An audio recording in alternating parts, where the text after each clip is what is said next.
tous, bienvenue sur Motor Live. Aujourd'hui nous sommes en Sicile sous un soleil radieux, ça fait grave du bien. On essaye le nouveau XADV 750 modèle 2025 qui change d'un point de vue cosmétique mais un petit peu quand même au niveau technique aussi.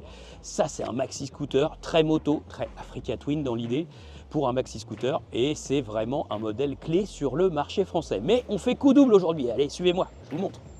Nouveau coloris, hein, le jaune, le gris.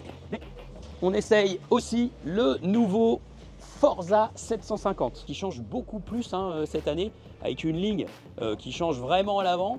Il est beaucoup plus large, il fait encore plus moto, mais c'est un peu la même base technique et mécanique que le XADV 750. On essaye ces deux scooters, on fait coup double. Allez, c'est parti.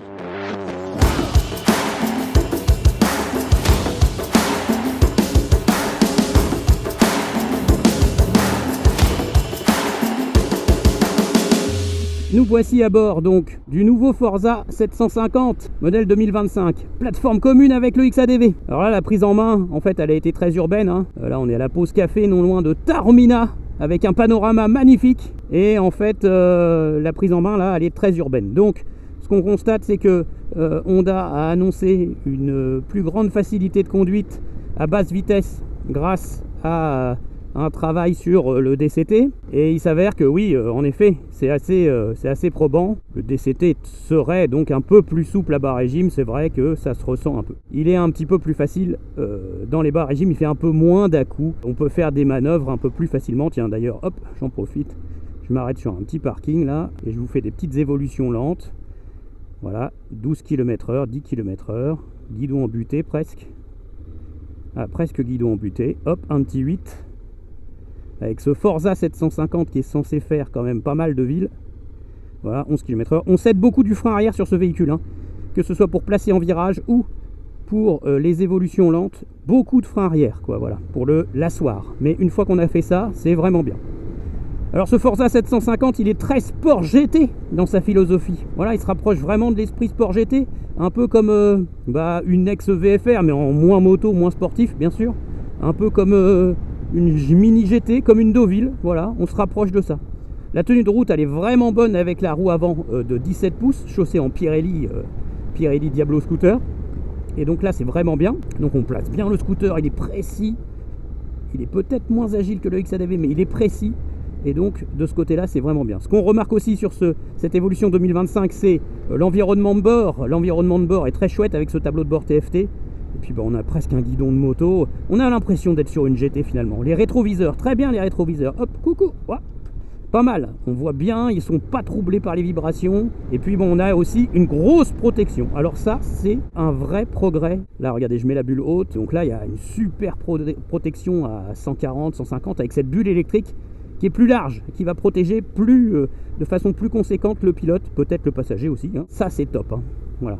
Alors elle se pilote cette bulle électrique depuis le commodo gauche, le nouveau joystick qui est pas mal. Bon parfois on sort des menus de façon automatique alors que c'est pas désiré. Bon, tout n'est pas parfait. Malgré tout, ce scooter très sport GT de philosophie, il est vraiment dans son registre, c'est-à-dire on peut faire de la ville et puis sur les petites routes, il est quand même très précis, il est relativement agile même si c'est un gros véhicule, hein. On sent que c'est un gros véhicule, 236-237 kg. Donc on les sent, ça c'est sûr, mais c'est précis et un petit coup de frein arrière et on resserre facilement la corde par exemple. Le confort de suspension est vraiment pas mal aussi, surtout pour un véhicule routier qui a moins de débattement de suspension que le XADV. Les suspensions là, Showa, c'est quand même du bon travail sur ce véhicule. Très bon toucher de route, bonne suspension, super freinage, pas mordant mais puissant et franchement, il y a bien assez de puissance de frein pour conduire vite, dynamiquement, il n'y a aucun problème. Alors la selle annoncée plus confort, je n'en sais rien. J'avais pas assez de recul sur le Forza. C'est confort, c'est sûr, mais dans quelle mesure elle progresse, difficile à dire. Dernière chose sans doute, je voudrais vous parler de la position de conduite parce que on est assis plus au milieu et dans le véhicule que le XADV. Et puis on a aussi... les pieds, on a plus de place normalement pour les marchepieds, on peut les mettre devant, regardez, les pieds devant ou les pieds au milieu. C'est comme sur les maxi scooters en général, on peut faire ça. Moi je préférerais pouvoir encore un peu plus les reculer. Bon, on peut pas vraiment à cause de la forme du tablier, mais c'est pas très grave.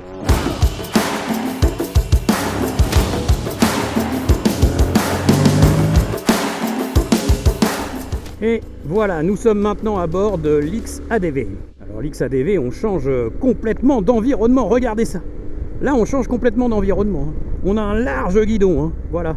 Et puis on a un environnement très typé trail finalement. Alors, tout de suite, ce qu'on remarque, c'est le côté agile en fait de ce véhicule. Beaucoup plus agile le XADV que le Forza. Pourtant, il n'y a que 1 kg d'écart. Mais ça, c'est dû surtout à ce grand guidon justement, à la position.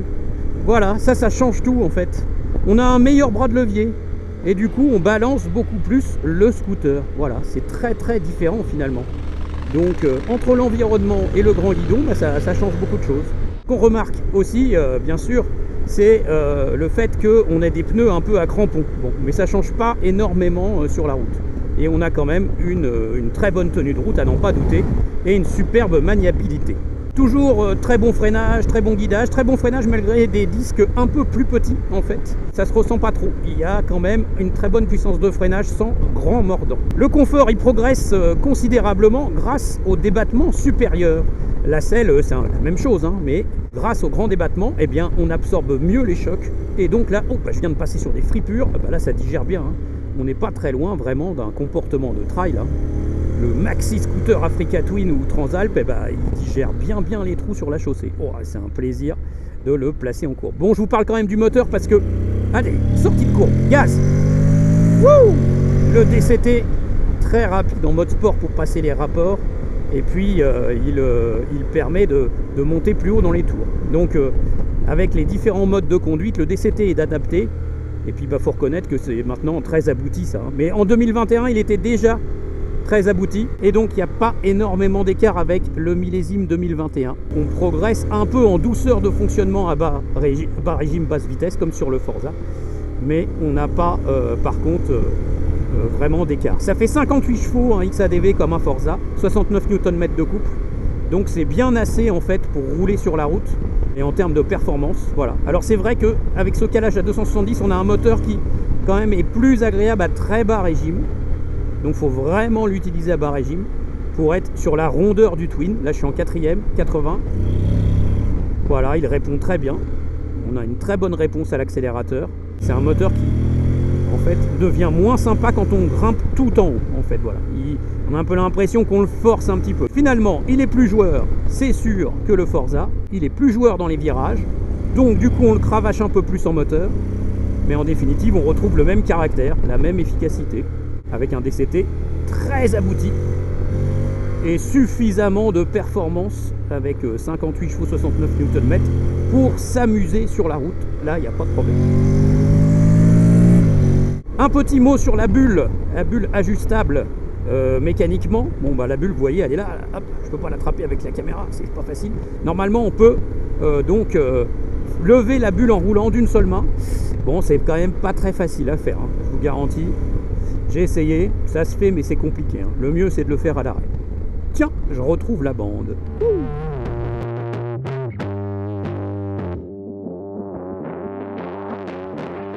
Séquence dans le détail, on va faire ça vite fait. Hein. Un tout nouveau tableau de bord, TFT couleur, 5 pouces, plutôt agréable à lire. Il se débrouille pas trop mal avec les reflets.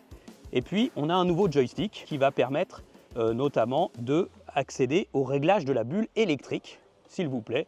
Bulle électrique sur ce Forza 750. Et puis ça fait un nouvel environnement de bord, c'est plutôt chouette, donc c'est plutôt pas mal. On a aussi le régulateur de vitesse qui arrive en série sur les deux véhicules. Il est assez facile à régler, c'est plutôt bien. La possibilité d'avoir un coffre sous la selle. Alors vous voyez, il y a deux vérins maintenant qui vont apporter plus de stabilité quand la selle se lève ou se ferme. Normalement, on peut mettre un casque. Dixit Honda, on peut mettre un casque. Là, vous avez un Nolan modulable, taille S. Moi, j'ai une petite tête. Il n'y a qu'un sens pour le mettre. Ouais, limite. Hein. Donc le modulable taille S, ça passe limite. Mon cher confrère de Motorevue, il a un casque à JC intégral, et il passait pas hein, en taille XL, laissez tomber. Alors très important aussi sur cette nouvelle génération 2025, c'est l'arrivée de matières recyclées, hein, de matières sourcées recyclées. En fait, le Durabio. Alors qu'est-ce que c'est? Ce sont des matériaux plastiques que vous voyez ici, c'est surtout tout ce qui est en noir sur le véhicule, et notamment sous la selle, cette partie très dure là que vous voyez sous la selle. En fait, c'est quoi? On utilise des pare-chocs de véhicules Honda, des voitures. Ensuite, on utilise un procédé chimique. Ils sont déconstruits. On en obtient des petits granulés. Et puis, avec ces petits granulés, on refait des parties plastiques pour les scooters. En moyenne, 20 à 25% de matériaux recyclés dans chaque partie plastique conçue en Durabio sur ce scooter. Le constructeur japonais s'investit dans cette démarche. Pourquoi pas? C'est dans l'air du temps.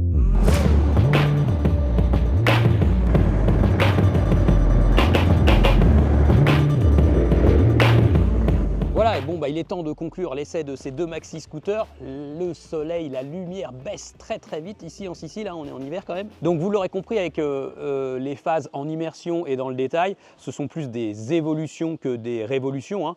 Honda a profité de la mise à la norme Euro 5+, pour faire des facelifts, pour apporter 2-3 technos, et roule ma poule, la carrière est relancée pour ces deux maxi scooters. Si vous avez par exemple un XADV génération 2021 et post-2021, que vous adorez son moteur, que vous adorez son comportement, que vous adorez le DCT, il n'y a pas vraiment de raison de changer pour ce nouveau millésime 2025. Ok, tableau de bord c'est meilleur, le DCT un peu plus smooth, et encore. Le Forza, c'est vrai qu'il change davantage au niveau du look, de la protection, la bulle électrique, et il y a quand même un peu plus de changements sur le Forza. Ça peut plus davantage, disons, se justifier. Mais dans l'ensemble, c'est un peu les mêmes en mieux. Voilà. Bon, on ne va pas regretter grand-chose de ces véhicules. Moi, je vais regretter la capacité d'amport, dans un cas comme dans l'autre, même avec les valises, par exemple, où il faut ajouter le top case, parce que finalement, on n'a pas beaucoup de capacité d'amport par rapport à un gros trail ou à une vraie GT. C'est un peu dommage, parce que vu les capacités dynamiques de ces véhicules, il mériterait mieux. Ce moteur, finalement, il n'est pas si sportif que ça, hein. Faut pas trop tirer dessus, même s'il fonctionne très bien avec le DCT en mode sport, par exemple. C'est un moteur qui préfère être emmené sur le couple, sur la rondeur notamment, hein. Voilà, mais sinon, ce sont des machines très saines, plutôt confortables. On se rapproche vraiment de l'idée vraiment du SUV, du trail scooter et de la GT, Sport GT, mais en mode scooter pour le Forza. Donc c'est vraiment plutôt pas mal fait. C'est le moment de conclure. Alors, 12 449 €, garantie 5 ans bien sûr pour le Forza 750, 12 999 €, toujours garantie 5 ans, les deux sont compatibles en version A2. C'est quand même assez cher, hein, ces véhicules, hein, parce qu'en plus Honda, faut pas oublier que depuis 2021 et tous les changements, châssis, suspension, tout ça, ça n'a pas trop changé.